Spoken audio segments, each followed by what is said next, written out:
Olá, Dev. Seja bem-vindo à nossa sessão de hoje.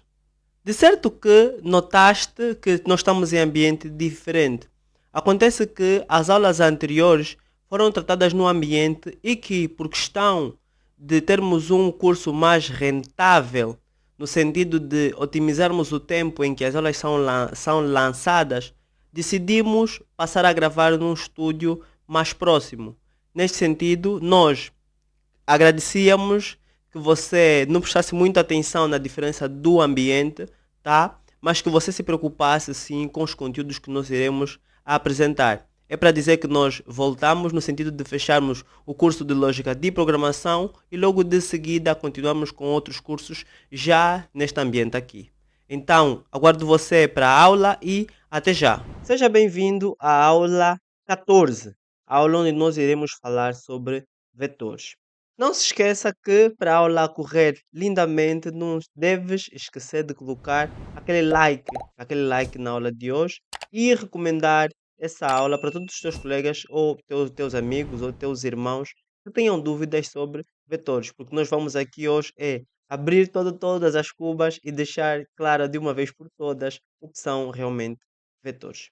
Vetores não são nada mais do que variáveis que armazenam diversos valores. Ou seja, vetores são variáveis que armazenam mais de um valor. Em algumas linguagens, os vetores podem armazenar valores de diversos tipos de dados. Podem receber inteiros, reais, entre outros tipos de dados. Né? Mas existem linguagens que os vetores armazenam somente valores do mesmo tipo. Ou seja, dentro de um único vetor, nós encontramos apenas valores de um único tipo de dados. No entanto, para o curso de lógica de programação, nós iremos estudar os vetores no sentido ou no conceito em que são usados apenas vetores para armazenar valores do mesmo tipo. Ou seja, se nós declararmos o vetor como inteiro, vai armazenar somente valores inteiros. Se nós declararmos o vetor como real, vai guardar apenas real. Se nós declararmos o vetor como cadeia, vai guardar só cadeia e assim sucessivamente. Num vetor ou numa variável vetor, nós podemos fazer operações de leitura e de escrita. Leitura é quando nós queremos saber o que está dentro do vetor, queremos saber quais são os valores que estão no vetor, não é? E escrita é quando nós queremos inserir valores no vetor, quando nós queremos introduzir valores no vetor. No entanto, as operações que podem ser realizadas num vetor são quase as mesmas que podem ser realizadas numa variável qualquer. No que toca às operações básicas de leitura e de escrita, são exatamente as mesmas. Imagine que tu precises de criar um algoritmo para guardar nomes de 100 pessoas. Até onde nós vimos, o que nós devemos fazer nesses casos seria criar 100 variáveis para armazenar esses 100 nomes. No entanto, seria variável um, variável 2, variável 3, variável 4 e assim sucessivamente até a variável 100. E depois teremos que fazer as atribuições dos nomes, não é? E só depois é que nós poderemos também fazer a apresentação. E para fazer a apresentação, também seria variável por variável. O processo seria trabalhoso, mas a gente ia ter que conseguir. Mas agora imagina, estamos a desenvolver um sistema de gestão para uma universidade. Vá, tem por aí uns 2.000 alunos por turno e se trabalhar em 3 turnos são 2.000 mais 2.000 mais 2.000 e tu vais precisar de guardar os nomes de todos os alunos. E não vais guardar só o nome, vais guardar o nome, vais guardar o género, vais guardar a data de nascimento, a província em que nasceu, o município, entre outros dados. Teríamos que guardar para cada dado uma variável separada? Não, nós podemos resolver isso por via de vetores, ou seja, numa única variável, nós vamos armazenar valores com o mesmo tipo. Ou seja, na variável nome, podemos armazenar todos os nomes. Na variável data de nascimento, armazenamos todas as datas de nascimento. Na variável gênero, armazenamos todos os gêneros. Assim sucessivamente. Ou seja, ao invés da gente ter que criar cada variável para cada valor, nós criamos uma variável vetor para cada categoria de valores que a gente fosse armazenar. No exemplo que nós temos no nosso diapositivo, é para construir um vetor que armazena em 50 posições, ou seja, que possa armazenar 50 notas de alunos. A partir daí, nós conseguimos entender mais ou menos como é que funciona a estrutura dos vetores. Os vetores têm três características principais. Primeiro, elas têm um rótulo. O rótulo é que é chamado o nome do vetor. Se nós tivéssemos que comparar com variáveis, tá? O nome da variável declarada é o rótulo da variável. No entanto, quando tivermos a declarar vetor, o nome que nós usamos para declarar o vetor é chamado de rótulo. Nesse caso, se tivermos que guardar uma variável, se nós tivermos que criar um vetor para armazenar notas, nós naturalmente criaríamos um vetor notas. Logo depois, nós teríamos as posições, nesse caso, os vetores, eles armazenam em posições. Ou seja, os vetores, como eles vão armazenar mais de um valor, precisamos de encontrar uma forma de diferir cada um dos valores. Nesse caso, que forma é essa? É a forma das posições. O que acontece? Quando tivermos a indicar as posições, devemos saber que as posições vão de 0 a mais infinito. Ou seja, a primeira posição é sempre a posição 0. Não existe vetor com posição menos 1. Tá? A posição inicial é sempre a 0. Depois tem a posição 1, posição 2, posição 3, posição 4, posição 5, assim sucessivamente. Tá? Então, os vetores têm, já vimos o rótulo, vimos as posições e o terceiro elemento. O terceiro elemento é chamado de valor, ou seja, que é o valor que nós iremos armazenar naquela posição. Quando nós trabalhamos com variáveis simples, nós não precisamos de indicar a posição porque aquela variável tem apenas um único valor. Mas quando trabalhamos com vetores, precisamos de indicar qual é a posição para que não haja confusão a nível do sistema, né, de querer apresentar um valor que não seja o solicitado. Então você vai dizer, olha, no vetor, onde tem um conjunto de números, quero que me apresentes apenas da posição 0, da posição 1 ou da posição 5, e ele assim saberá qual é o valor que, nesse caso, o usuário ou o programador ou quem quer que seja esteja a utilizar a aplicação, qual é o valor que essa pessoa quer.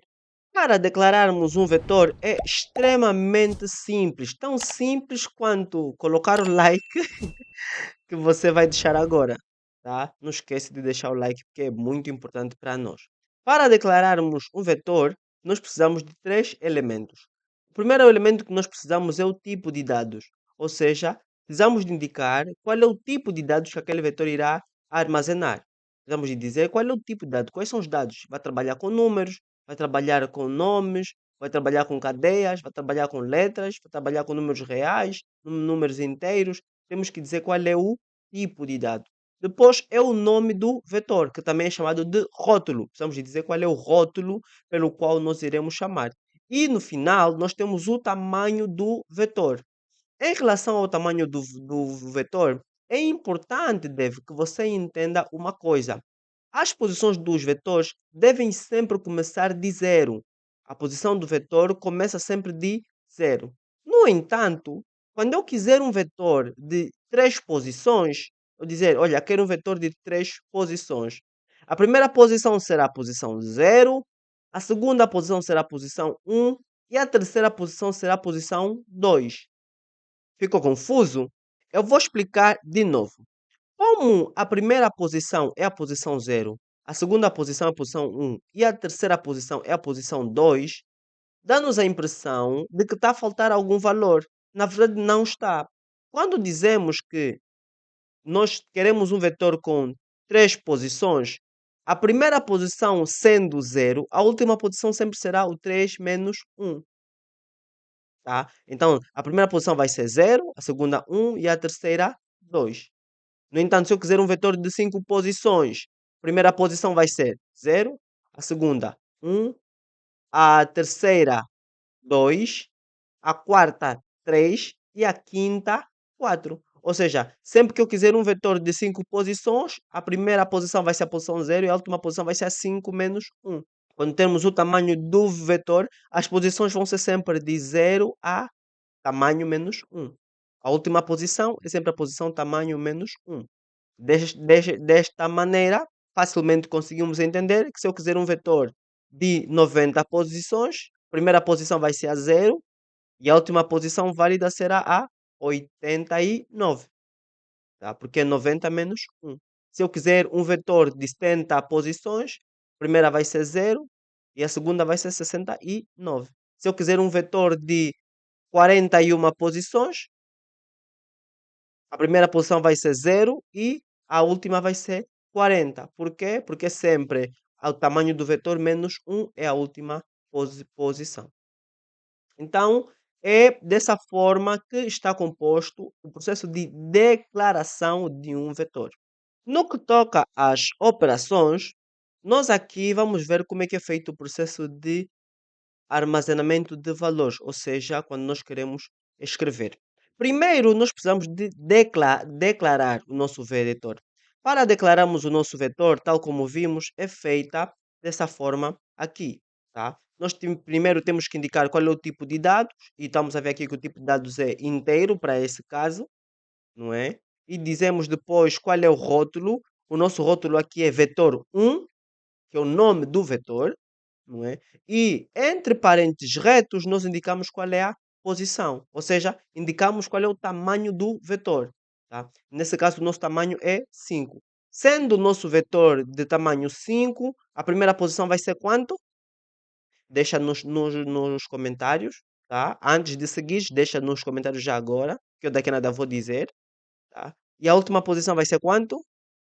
Aí você deixa assim no comentário, tá? Primeira posição vai ser X e a última posição vai ser Z, tá bom? Então, a primeira posição vai ser a posição 0 e a última posição para o vetor 1 será a posição 4, tá? Porque é sempre 5 menos 1. E para o vetor de caractere é o vetor 2 que vai ter 200 posições. A primeira posição vai ser a posição 0 e a última posição vai ser a posição 199, exatamente, porque é sempre o tamanho total, nesse caso 200 menos 1, tá? Logo depois, nós também podemos fazer declaração e inicialização do vetor ao mesmo tempo. Nós podemos declarar o vetor e inicializar ao mesmo tempo. Inicializar é a gente poder atribuir valores ao mesmo tempo que a gente declara, tá? Então nós temos aí o exemplo 3, tá? O exemplo do vetor 3, que é do tipo real, onde nós criamos um vetor de duas posições, onde nós indicamos como primeiro valor 1.3 e como segundo valor 3.2. Tá? Nós também temos aqui um vetor do tipo lógico, que é o vetor 4, que vai receber 4 posições. A primeira posição vai ser verdadeira, a segunda falsa, a terceira falsa e a quarta vai ser verdadeiro. Ou seja, é um vetor de 4 posições, mas não esqueça, a primeira posição é 0, a segunda posição é 1, a terceira posição é 2 e a quarta posição é 3. Tá? E, no entanto, nós também podemos fazer a declaração e a atribuição do vetor de uma forma peculiar, que seria o que nós fizemos no exemplo 5. O que é que está a acontecer? No exemplo do vetor 5, nós não indicamos a posição. Nós sabemos que o tipo de dados é cadeia, sabemos que o vetor é o 5, mas não indicamos a posição ou o tamanho de posições que o nosso vetor vai ter.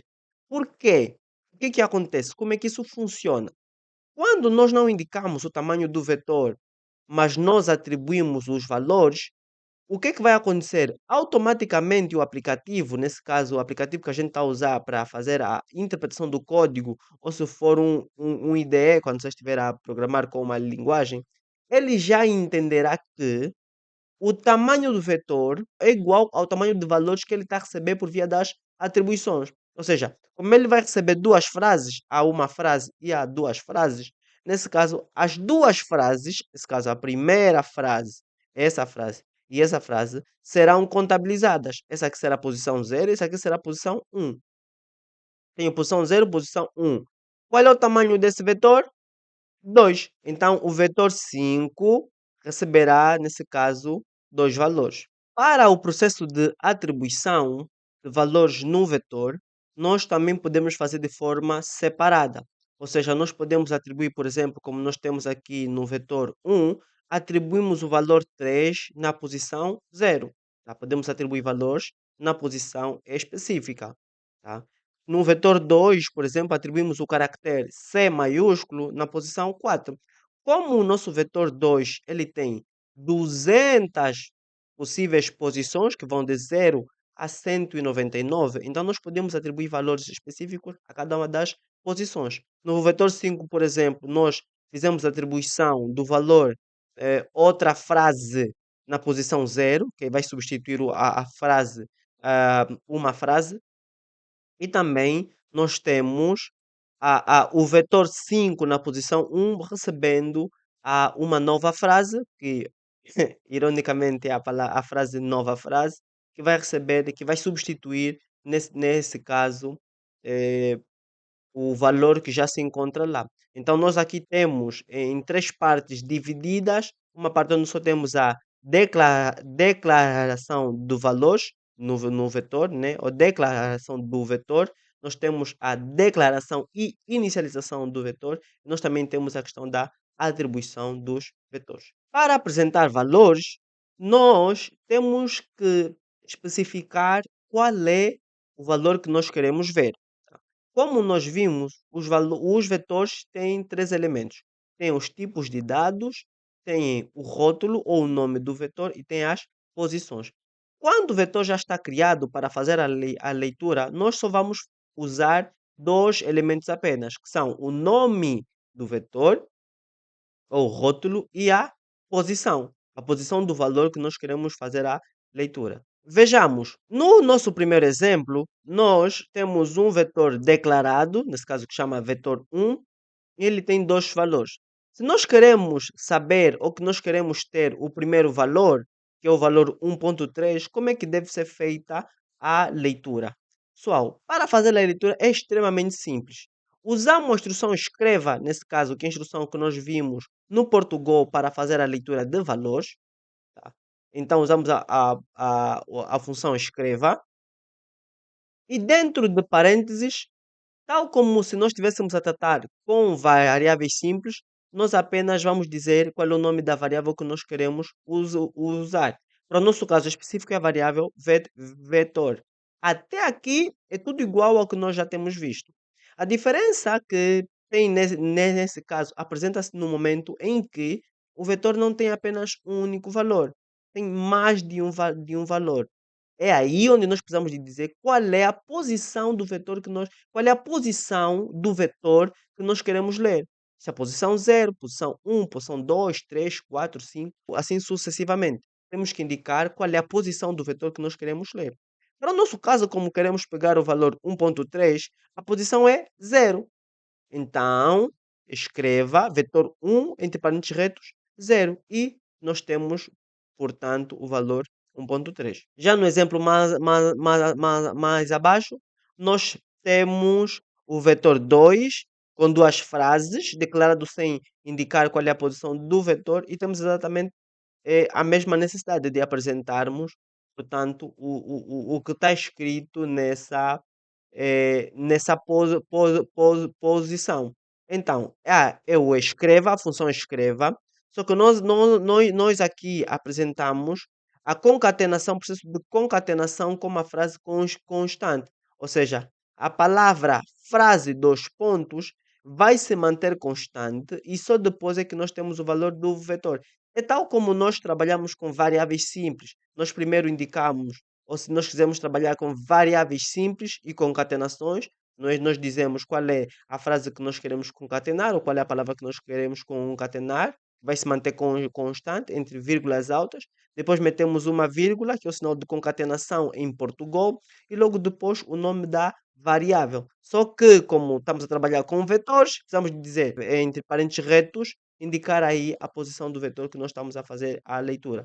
Quando assim feito, a gente então vai ter a frase, duas frases, tá? que vai ser o resultado dessa operação que a gente fez. No entanto, para ficar mais simples, tal como tem sido durante o curso todo, vamos para o código. Já no Portugal, nós trouxemos aqui todo o código que nós vimos aí no nosso diapositivo, tá? Para a gente ver como é que eles são implementados. No entanto, nós aqui temos o inteiro vetor 1, tá? Entre parênteses o tamanho do vetor, temos o caractere aqui, tá? Temos o real, nesse caso declarado dessa maneira, temos o lógico, aqui vetor 4, a cadeia, né? A cadeia aqui vai ser o vetor 5 e temos aqui as atribuições. Portanto, essa parte aqui nós iremos eliminar. Vou executar para a gente ver que nós não temos nenhuma mensagem de erro aqui e vamos então começar a brincar. No entanto, antes de continuarmos, eu vou fazer uma atribuição de valor aqui no vetor de posição 5. Nesse caso, nós podemos fazer assim, vetor 1. Nesse caso, indicamos qual é a posição do vetor que nós queremos indicar. Vou querer indicar na posição 2. Aí eu vou fazer a atribuição com símbolo de igual e vou dizer que é igual a 5. Ou seja, o vetor 1 recebe 5. Tá? Aqui não é parênteses reto. Então, parênteses simples é parênteses reto. Tá? Posição 2. E nós temos então o valor atribuído. Não é? Se eu quiser fazer a leitura desse valor, eu vou escrever aqui vetor 1 e entre parênteses reto a posição do vetor. No caso, eu quero ler o vetor 2.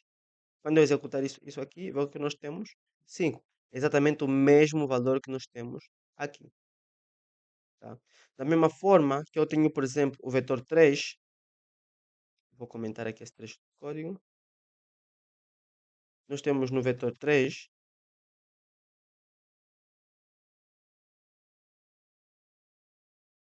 Vetor 3.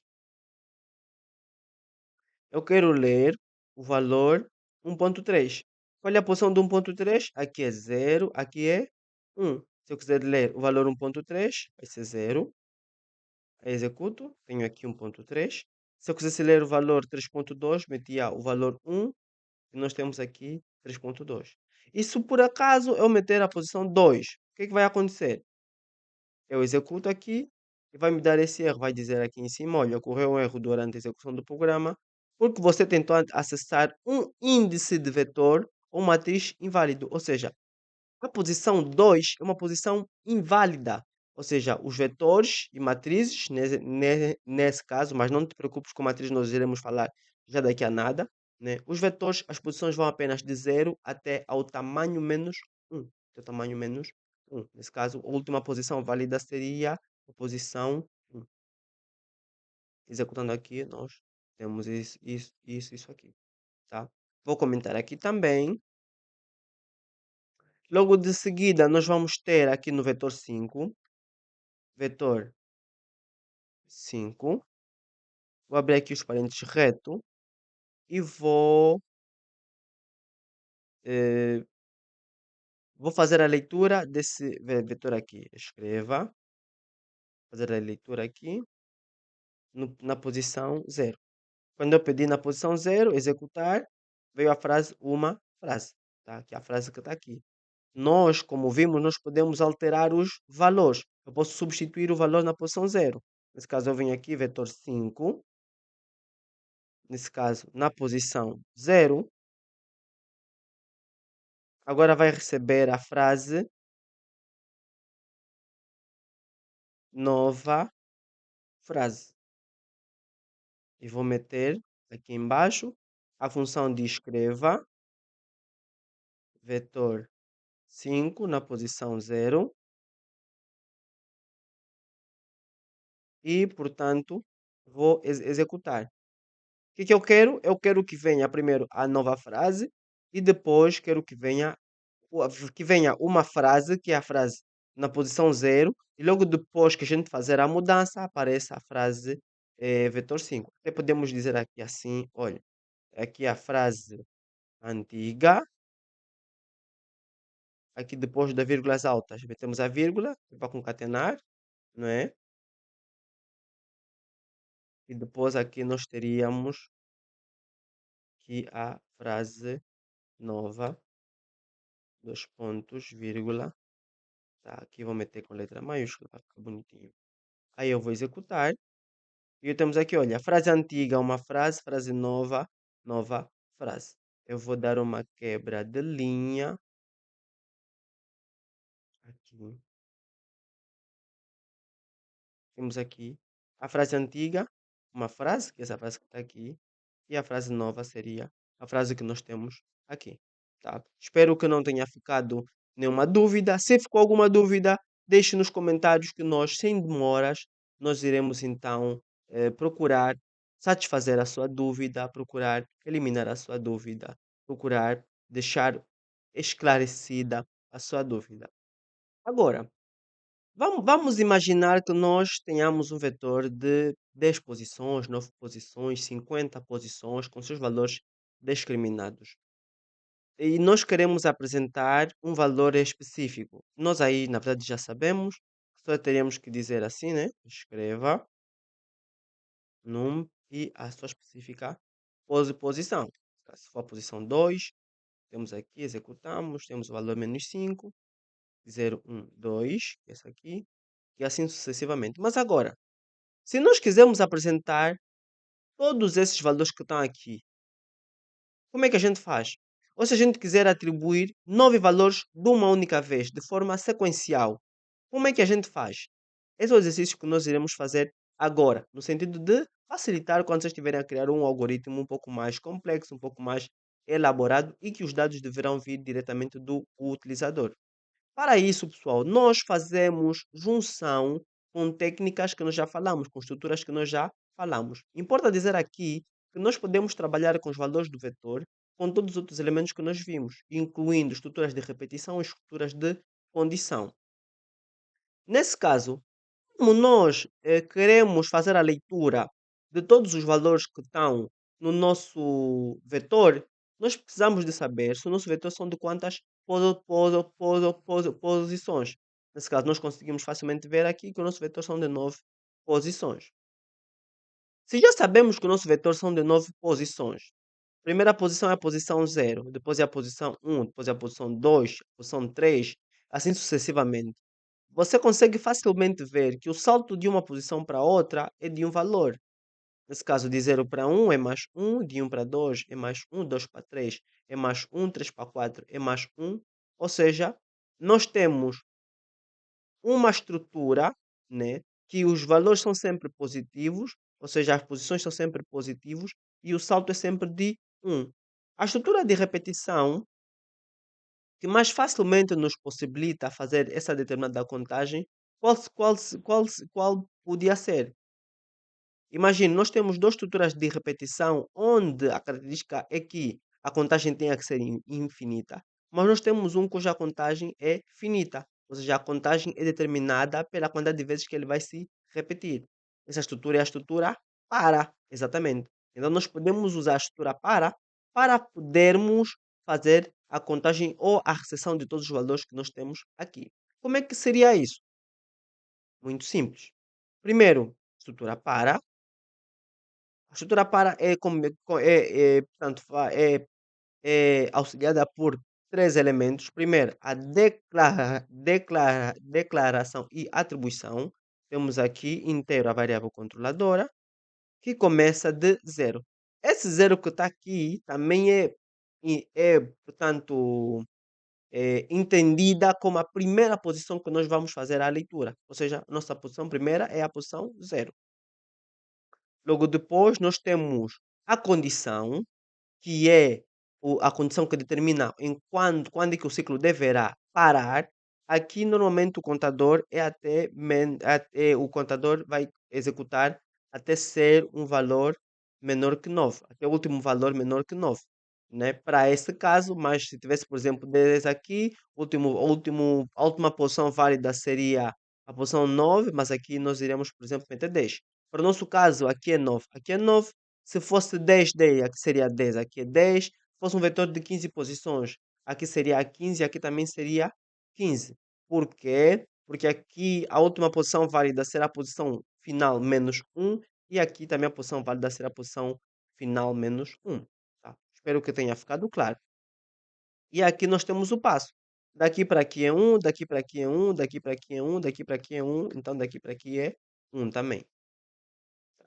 Então, nós aqui, se nós quiséssemos contar de 2 para 2, nós também podíamos fazer a contagem de 2 para 2, né? Aqui conto mais 2, ou conto mais igual a 2, tá? Também podia ser assim, mas o nosso caso específico é de 1 para 1. Nós, para isso, executamos aqui e vamos determinar um escreva, onde nós iremos meter a posição do vetor. O que acontece? A posição é aqui 0 para 1, 1 para 2, 2 para 3 e assim sucessivamente. Se eu executar aqui o conte e meter aqui as vírgulas altas com um pequeno barra n e executar, nós vamos ver aqui o que? As posições. Primeira posição é 0, depois é 1, depois é 2, depois é 3, depois é 4, acessivamente até uma posição 8. Tal como está aqui, 0, 1, 2, 3. Se você acabar a contagem, você vai ver que aqui no final nós temos 8. Então aqui eu vou dizer qual é a posição que eu quero, tá? Eu vou querer um número numa determinada posição do conto. Quando eu executar isso aqui, ver o que nós vamos ter aqui? Os valores. 3, que é ponto na posição 0, é o esse 3. Ponto na posição 1 é o 2. Ponto na posição 2 é o menos 5. Ponto na posição 3 é o menos 78. E assim sucessivamente. Ou seja, dessa forma nós conseguimos pegar todos os valores.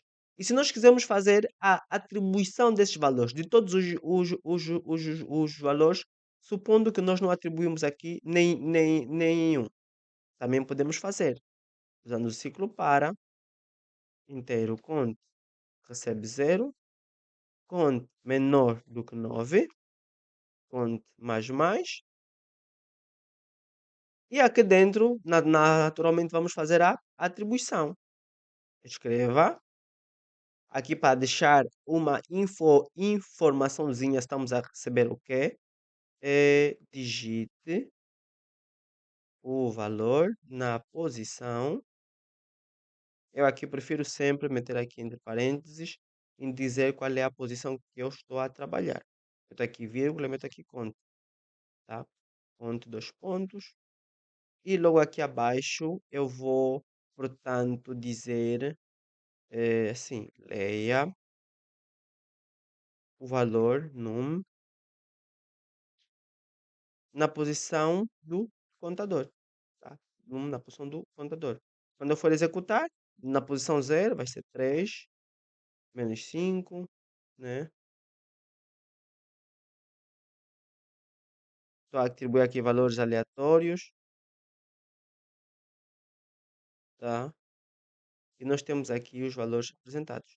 3 menos 5 menos 2, 2,89, menos 54, tá? Então, assim sucessivamente. Ou seja, eu queria que a gente pudesse, portanto, a partir daqui, entender que nós podemos, para acelerar o processo de leitura e de escrita de todos os valores de um vetor, nós podemos usar as estruturas de repetição. As outras estruturas de repetição, né, a enquanto e a face enquanto, também podem ser usadas, mas, portanto, precisam de outros pressupostos para serem usados, pressupostos esses que com mais facilidade nós podemos usar na estrutura para. Portanto, espero que tudo tenha ficado claro e nós vamos então dar sequência. Exercício 33. Faça um programa que armazena 5 valores inteiros numa variável vetor. Tá? Primeira coisa que nós temos que prestar atenção quando temos um exercício de vetores é perceber qual é o tipo de dado que a gente vai usar. Tá? Então ele aqui diz com clareza que são números inteiros. O tipo de dado para inteiros é o tipo de dados para números inteiros é o tipo de dados inteiros. Então nós aqui podemos fazer inteiro. Vamos armazenar 5 números. Podemos armazenar num. Como são 5 números, então o tamanho do nosso vetor é 5. Tá? É apenas isso. Faça um programa que armazena 5 números inteiros numa variável vetor. Criamos aqui um vetor que armazena 5 valores inteiros. Eu vou executar aqui e nós não temos nenhuma mensagem de erro. Exercício 34. Faça um programa que recebe 7 números inteiros e conte os números pares e apresenta a posição dos pares no vetor. Portanto, faça um programa que recebe 7 números inteiros e conta os números pares e apresenta a posição dos pares no vetor. Primeiro, vamos fazer um algoritmo que vai receber 7 números inteiros. Tá? Já sabemos que temos que criar um vetor de tipo inteiro que vai receber 7 números. Depois nós vamos contar os números pares. Nós aí iremos fazer uma associação com aquilo que são, portanto, os ciclos de repetição que nós vimos, tá? Depois vamos apresentar apenas a posição dos pares. Para resolvermos esse exercício, nós então iremos fazer o quê? Primeira coisa, inteiro, num, composição de 7. E depois vamos contar os números pares. Para contar os números pares, nós queremos criar um ciclo para uma variável inteiro, contador, que vai começar de zero e vai contar até o, a condição for menor do que 7, porque ele vai ter que rodar todo o nosso vetor, ou seja, vai rodar na posição zero, na posição um, na posição 2, na posição 3 até a posição 6, que vai ser a última posição, e vai rodar no passo de 1, 1. Aqui nós temos a nossa estrutura, e nesse caso vamos começar a pedir os números, vamos começar nesse caso, a, a ver se os números são pares ou não. Nesse caso, se o num na posição do contador mod 2 for igual a zero, nesse caso, se o número for par, o que eu vou fazer aqui? Nós vamos ter que contar esse número. Então, vou declarar aqui uma variável, vai ser a quantidade de pares. Eu vou fazer assim, quantidade de pares, que nesse caso vai começar com zero, quantidade de pares mais. Nesse caso, ele vai contar a quantidade de pares. E vou apresentar a posição par. Nesse caso aqui, o que eu vou fazer? Vou apresentar a posição par. Vou fazer aqui, eu escreva. A posição par é num na posição conta. Nesse caso, é a posição do contador. Eu aqui contei o número par, eu aqui apresentei. Nesse caso aqui ele não vai funcionar, por quê? Porque nós não recebemos nenhum valor. Eu posso fazer aqui assim e vou atribuir aqui o 3, 2, 5. Temos 1, 2, 3, 4, 5, 6, 7. Vou executar e nós temos aqui as posições pares são essas. Até eu vou dar aqui um espaçozinho, vou executar de novo. Temos aqui a posição, o valor 2, 78, 84 e 6. Na verdade está errado porque ele nos pede a posição, não é o valor. Para saber a posição, eu apenas vou apresentar o contador. Apenas o contador. O que eu tenho na posição 1? Essa é a posição 0, posição é 2. Está aqui o 2, está aqui a posição 1. Posição 4, tenho 0, 1, 2, 3, 4. Está aqui a posição 4. Posição 5, está aqui. E a posição 6, temos aqui. Temos dessa forma o nosso exercício resolvido. Se tenha ficado alguma dúvida, pessoal, por favor, não esqueça que você pode repetir a aula, pode deixar nos comentários. No entanto, espero que esteja tudo claro. Se você caiu nessa aula de paraquedas, você vai ver alguma dificuldade, porque nós usamos aqui estruturas condicionais, usamos aqui estruturas de repetição. No entanto, se sobrar alguma dúvida, você pode sempre voltar e assistir às outras aulas, que quando você chegar aqui vai ficar tudo muito mais claro. Exercício 35. Faça um programa que receba números do usuário e só armazene no vetor de 4 posições se o número for par. No final, mostra o vetor ordenado. Nesse caso, nós vamos fazer um algoritmo que vai receber números do usuário e só armazene num vetor de 4 posições se o número for par. No final vamos apresentar o vetor armazenado. Nesse caso, ele aqui nos pede números. E como nós vamos ter que saber se o número é par ou ímpar, nós vamos perceber que serão números pares, tá? Então vou fazer aqui essa adenda e vamos trabalhar como se fossem números pares. Números pares, números inteiros, números inteiros. Então aqui eu vou ter inteiro na posição de quantos? São 4.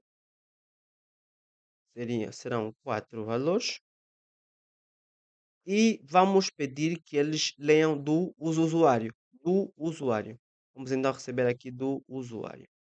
Para recebermos do usuário, nós vamos fazer aqui um ciclo para podermos pedir todos estes valores ao usuário. Como serão 4 valores, vamos fazer assim, inteiro,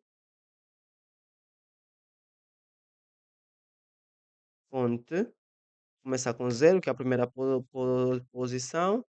Depois temos aqui o conte menor do que 4. E temos aqui o passo que será o conte mais. Ou seja, que vai passar de 1 para 1. Logo depois vamos então fazer a apresentação ao pedido dos valores, tá? Podemos fazer assim, olha. Escreva, digite o valor na posição. Vou meter aqui entre parênteses retos. Vou fazer assim. E vou meter aqui a variável conte, tá? Dois pontos, o espaço. E aqui vai ser o leia, o num na posição não. Não vou usar ainda o num porque ele só vai armazenar se o número for par. Só vou armazenar se o número for par. Então vou declarar aqui uma variável auxiliar. E essa variável auxiliar é que vai receber. Tá? Vou receber. Por que eu não vou armazenar diretamente aqui? Como eu primeiro preciso de saber se o número é par ou ímpar, a primeira coisa que eu irei fazer quando eu receber o número é testar, para saber se essa variável é par ou é ímpar. Nesse caso, se aux módulo 2, novamente vamos usar aqui a questão do módulo, for igual a zero, o que vai acontecer? O num na posição do contador, que é a posição em que ele está a ser inserido, vai receber o valor que está no aux. Tá? E se não, fica assim. Quando entrar aqui o valor, ele vai saber se é par ou ímpar. Se for par, vai armazenar. Se for ímpar, não vai armazenar. Ele vai fazer isso de 0 até 3. E quando isso finalizar, nós vamos criar aqui um outro ciclo para apresentar todos os valores armazenados. Então, eu criar aqui um valor, um ciclo inteiro, conte igual a 0, conte menor do que 4, conte mais, e aqui nós temos, portanto, aqui apresentar os valores todos. Eu vou fazer assim, escreva, vou separar os valores por vírgula. Nome na posição do contador, vai aqui, vou meter a vírgula e uma vírgulazinha. Acho que eu vou preferir o traço. Tá? E nós aqui vamos, portanto, apresentar todos os valores. Vou executar aqui. Na posição 0 vou meter 3, 2, 5 e 9. Quando nós executamos, temos aqui 0. Por quê? Porque esse valor é ímpar. Tá? Vou subir aqui um bocadinho. É ímpar. Armazenou 0 para não deixar o vetor vazio. 2 armazenou porque é um número par. 5 não armazenou porque é um número ímpar, então armazena 0. E 9 ele também não armazena porque, portanto, o valor 9 é um número ímpar. Na verdade, aqui ele não faz armazenamento. Como o vetor não pode estar vazio, não pode ter valor nulo, ele vai deixar com valores 0, mas são valores atribuídos automaticamente. Ou seja, o único valor que o vetor armazenou é o valor 2. Espero que tenha toda a aula ficado claro. Por favor, se não tiver tudo ficado claro, deixa sempre nos comentários que nós teremos todo o gosto, nós vamos ter toda a atenção de o mais breve possível fazermos esclarecer essa dúvida. Não esqueça de partilhar a aula com quem precisa, tá? Um ato de generosidade para quem precisa e para nós também, porque a nossa intenção é realmente deixar que programação deixe de ser esse bicho de sete cabeças que todo mundo fala por aí, porque, como você consegue ver, não é. Não é. Programação é tão simples, tão prático, a gente consegue realmente fazer aquilo que a gente pretende. Não é fácil para todo mundo, nós também temos noção disso, mas com uma explicação que possa facilitar o entendimento, deixa de ser esse bicho de sete cabeças que se propaga por aí, tá? Então, espero te ver na próxima aula. Desejo tudo de bom para você. Até já.